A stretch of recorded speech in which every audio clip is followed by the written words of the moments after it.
Trump pressurise कर रहे हैं बुरी तरह से कि तुम इसको पाकिस्तान जो है अब्राहम अकॉर्ड पे साइन करे और इजराइल को रिकॉग्नाइज करे, लेकिन पाकिस्तान ने इसको पूरा खारिज कर दिया है। ये तो पाकिस्तान कभी भी नहीं करेगा साहब, मर जाएगा तो भी नहीं करेगा, क्योंकि इजरायलियों के साथ तो उनका जन्मजात की दुश्मनी है।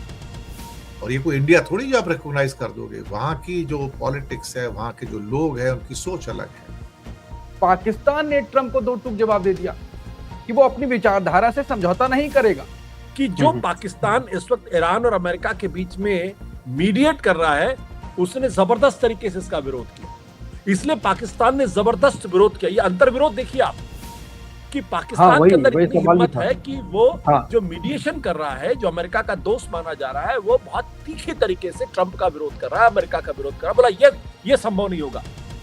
पाकिस्तान दुनिया का एक ऐसा मुल्क है जिसके पासपोर्ट पे लिखा रहता है कि valid for all nations except Israel. Xi Jinping ने अभी शहबाज शरीफ की जो बीजिंग में वार्ता हो रही है, उसमें कहा है कि उनके और पाकिस्तान के जो रिश्ते हैं वो अनब्रेकेबल है, ऐसी दोस्ती है जो टूट ही नहीं सकती। ये उन्होंने पाकिस्तान के बारे में कहा है। तो पाकिस्तान इस वक्त एक ऐसी बाजीगरी कर रहा है कि वो ट्रंप का विरोध भी कर रहा है, ईरान और अमेरिका के बीच में संधिवार्ता के लिए जगह भी तैयार कर रहा है, और चीन को भी उसको अपना बड़ा दोस्त मान रहा है।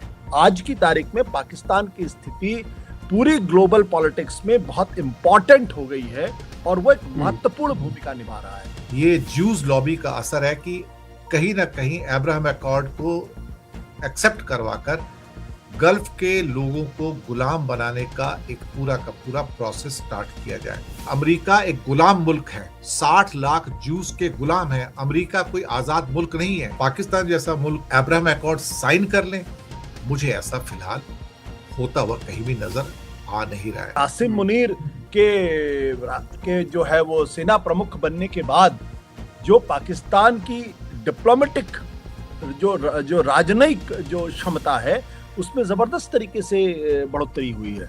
जो पाकिस्तान ने अभी किया तो बोल गया ट्रंप के खिलाफ, आपने कहा हो सकता है ट्रंप ने ये बात कही हो, वहां पर अगर हमारी सरकार होती, सेम भाषा होती।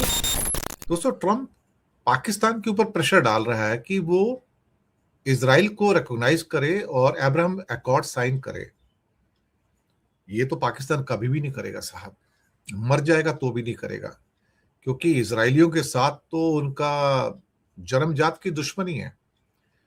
और अगर कहीं इस सरकार ने इजराइल को रिकॉग्नाइज कर लिया तो उनका तख्ता पलट हो जाएगा। वहां पर पाकिस्तान की जनता ही नहीं छोड़ेगी उनको। उनकी अपनी अंदरूनी सिचुएशन जो पॉलिटिक्स है वो बहुत डेलिकेट है वहां पर। और ये कोई इंडिया थोड़ी जो आप रिकॉग्नाइज कर दोगे, वहां की जो पॉलिटिक्स है, वहां के जो लोग हैं, उनकी सोच अलग है। ईरान के ऊपर ठीक है, जो भी चल रहा है, जो डिलेमा इस टाइम चल रहा है, उसमें मारामारी अभी भी शुरू हुआ है और कुछ ना कुछ झड़पें हो रही हैं अभी भी हॉर्मुज़ के अंदर, अमेरिका और ईरान के बीच में, और कभी भी वो बड़ा रूप ले सकती हैं, कोई शक वाली बात नहीं है।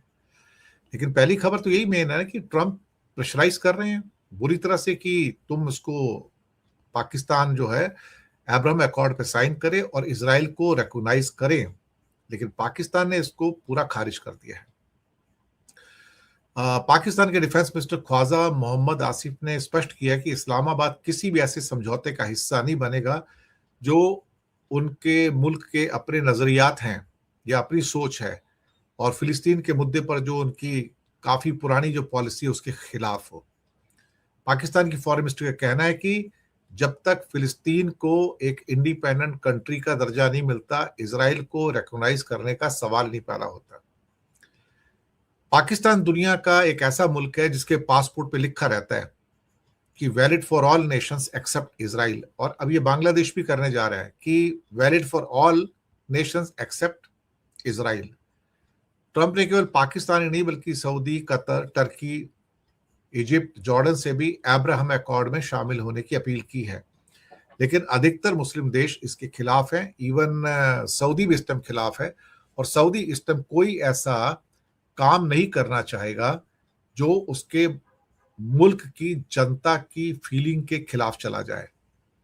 दरअसल सच बात तो ये है कि ये ज्यूज लॉबी का असर है कि कहीं ना कहीं अब्राहम अकॉर्ड को एक्सेप्ट करवाकर गल्फ के लोगों को गुलाम बनाने का एक पूरा का पूरा प्रोसेस स्टार्ट किया जाए। अब मुसीबत यह है कि ट्रंप क्यों चाहते हैं, ट्रंप का क्या इंटरेस्ट है कि अब्राहम अकॉर्ड हो, उनको क्या करना है इसके लिए, उनकी जरूरत क्या है अल्टीमेटली, मुझे नहीं समझ में आता। सिवाय इसके कि उसके ऊपर उनकी अपनी जो जूस लॉबी है, खास तौर से जिसमें जैरेड कुश्नर उनके दामाद भी हैं, और एक होल होस्ट ऑफ सारी की सारी weapon lobby, insurance lobby, medical lobby और बाकी जो इंडस्ट्रियल लॉबी है, सारी की सारी ले दे के पूरी जूस की लॉबी है। सच बात तो ये कि 60 लाख जूस जो अमेरिका में है वो 35 करोड़ क्रिश्चियंस को गुलाम बना के रखते हैं। ये मैं पहले से कहता आया हूं कि अमेरिका एक गुलाम मुल्क है। अमेरिका के 35 करोड़ जो सारे के सारे सो कॉल्ड क्रिश्चियंस हैं, अधिकतर क्रिश्चियंस हैं वहां पर, वो सारे के सारे 60 लाख जूस के गुलाम हैं। अमेरिका कोई आजाद मुल्क नहीं है, ये गुलाम मुल्क है।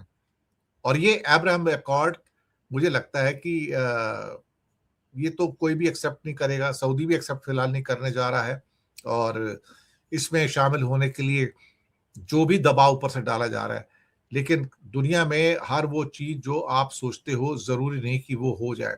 और पाकिस्तान हो, सऊदी हो, कतर हो, वो ठीक है, उनके छोटे मोटे इजराइल के साथ रिलेशनशिप हैं, यूएई के तो खैर बहुत ही ज्यादा हो गए हैं, लेकिन वो पाकिस्तान जैसा मुल्क या सऊदी जैसा मुल्क इस ढंग से अब्राहम अकॉर्ड साइन कर लें, मुझे ऐसा फिलहाल होता हुआ कहीं भी नजर आ नहीं रहा है। ये बिल्कुल और बिल्कुल सच बात है।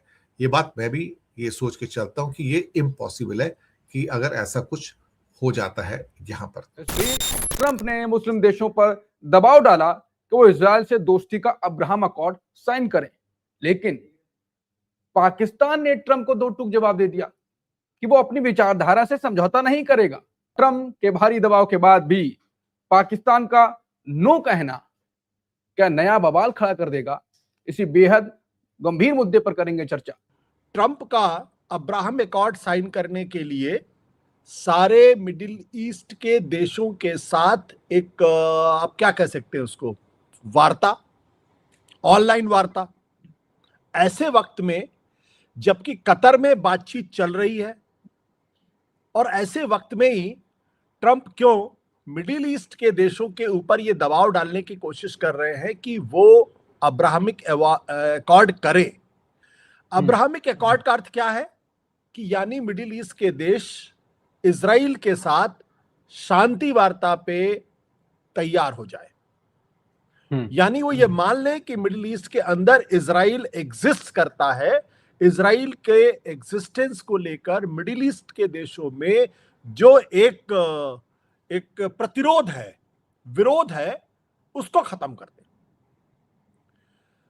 2020 में जब ट्रंप अमेरिका के राष्ट्रपति पहले टर्म में थे, उस वक्त भी यूएई और बहरीन के साथ एक अब्राहमिक अकॉर्ड हुआ था इजराइल के साथ। यानी यूएई और बहरीन इस बात को तैयार हो गए थे कि वो इजराइल के एग्जिस्टेंस को स्वीकार करते हैं और उनके साथ वो शांति वार्ता या मिलजुल कर रहने के लिए तैयार है।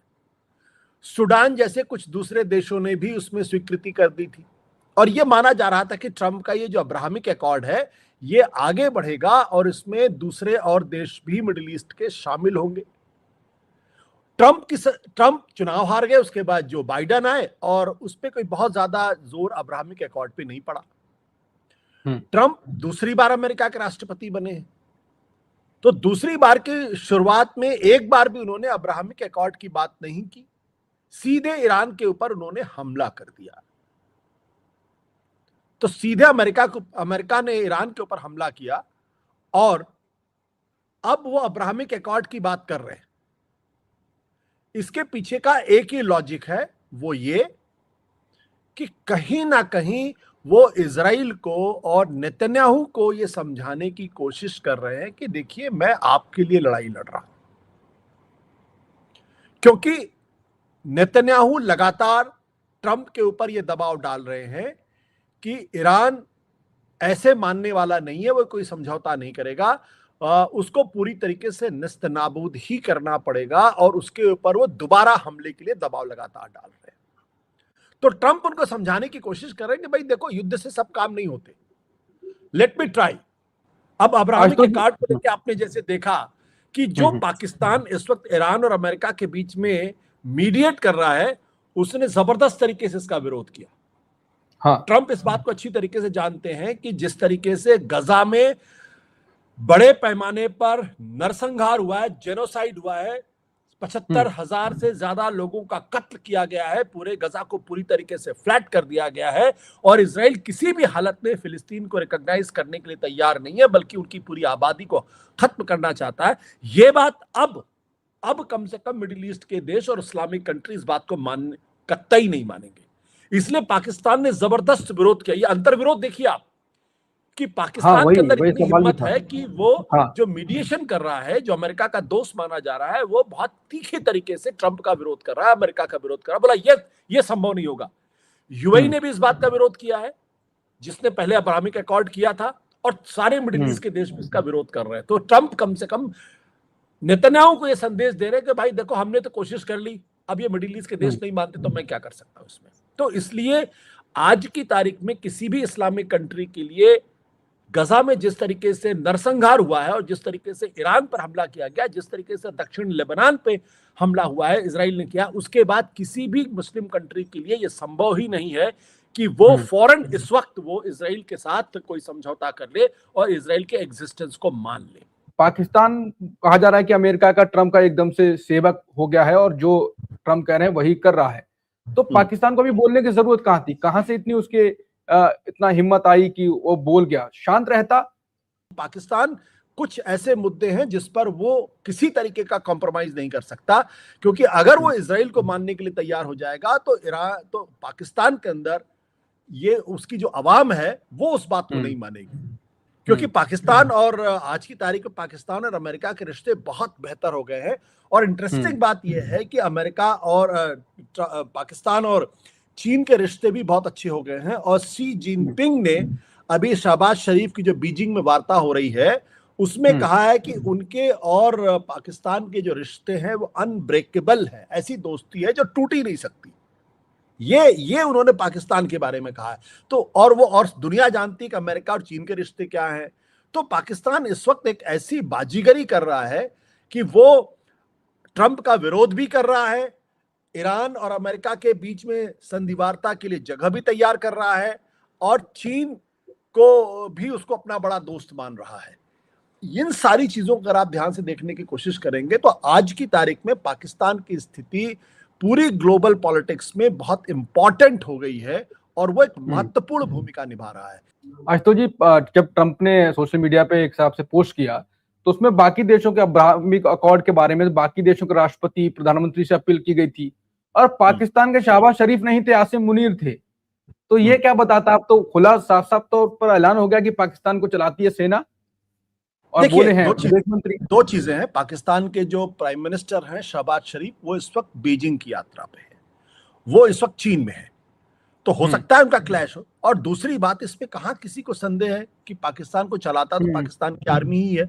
और आसिम मुनीर के जो है वो सेना प्रमुख बनने के बाद जो पाकिस्तान की डिप्लोमेटिक जो राजनयिक जो क्षमता है, उसमें जबरदस्त तरीके से बढ़ोतरी हुई है। और वो सिर्फ इसलिए ही हो पाई है क्योंकि जो भी व्यक्ति इस वक्त पाकिस्तान से बात कर रहा है उसको मालूम है कि पाकिस्तान की असली ताकत उसकी सेना के पास है। तो ऐसे में सेना के प्रमुख से ही बात क्यों ना की जाए, तो उसमें किसी तरीके का कोई कंफ्यूजन नहीं होगा। मान लिया प्रधानमंत्री कोई डील करके आते हैं और उसके बाद सेना उसको मना कर देती, तो फिर क्या होगा? तो उस डील का तो कोई अर्थ नहीं रहेगा। तो ट्रंप कम से कम इतने समझदार तो हैं, या दूसरे देशों के नेता इतने तो समझदार हैं को जानते हैं कि असली ताकत आसिम मुनीर के पास है। आप आसिम मुनीर के साथ किसी तरीके की बातचीत कर लीजिए, अगर वो तैयार हो जाते हैं तो पाकिस्तान के साथ डील करना है, पाकिस्तान के साथ कोई बिजनेस करना सबसे आसान काम हो जाएगा। तो मुझे लगता है ये उसका असर है। इसको बहुत ज्यादा समझने की जरूरत नहीं है। जो भारत है, जो पाकिस्तान ने अभी किया, तो बोल गया ट्रंप के खिलाफ, आपने कहा हो सकता है ट्रंप ने ये बात कही हो, वहां पर अगर हमारी सरकार होती, सेम भाषा होती या चुप रहती? देखिए, भारत वो लेवरेज खो चुका है। भारत की जो स्ट्रेटेजिक इंपॉर्टेंस होनी चाहिए थी वो अब है नहीं, और इसके लिए भारत सरकार की जो मोदी सरकार है उसकी डिप्लोमेसी उसके लिए जिम्मेदार है। जिस दिन आप युद्ध के पहले आप इजराइल गए और वहां की संसद को आपने संबोधित किया और उसके 2 दिन बाद वहां हमला हुआ, और फिर जब ईरान के सुप्रीम लीडर का कत्ल हुआ और आप चुप रहे, उस दिन आपने वो लेवरेज पूरे मिडिल ईस्ट के अंदर आपने खो दी।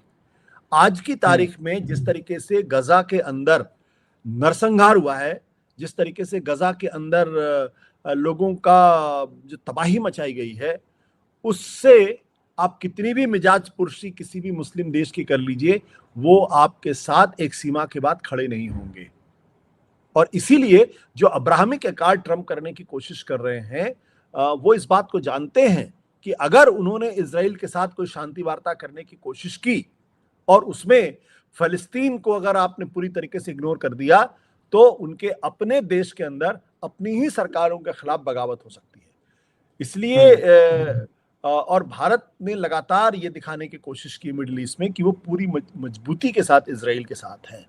तो भले ही उनके जो राष्ट्राध्यक्ष हों या उनके जो तमाम बड़े बड़े जिसे कहते हैं ना कि उनके जो राजा या किंग एम्परर, जो आप कहना चाहे कह लीजिए, मिडिल ईस्ट में तो राजा ही हैं आज की तारीख में, सुल्तान जो कुछ कहना चाहे, वो भले ही प्रधानमंत्री को गले लगाएं और भले ही प्रधानमंत्री को अपने तमाम अवार्ड दे दे, लेकिन हकीकत यह है कि मुस्लिम जो अवाम है वो फिलिस्तीन के मसले को भूलती हुई दिखाई नहीं पड़ती है।